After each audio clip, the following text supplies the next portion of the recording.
கர்த்தருக்கு சோத்திரம். இன்றைய வேத வசனம் ஏசாயா 65 அதிகாரம் 10 என்னை தேடுகிற என் ஜனத்துக்கு சாரோன் ஆட்டுத் தொழுவமாகவும் ஆகோரின் பள்ளத்தாக்கு மாட்டுக்கிடாயாகவும் இருக்கும்.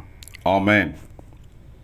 ஏசாயா 65 அதிகாரம் 10 என்னை தேடுகிற என் ஜனத்துக்கு சாரோன் ஆட்டுத் தொழுவமாகவும் ஆகோரின் பள்ளத்தாக்கு மாட்டுக்கிடாயாகவும் இருக்கும்.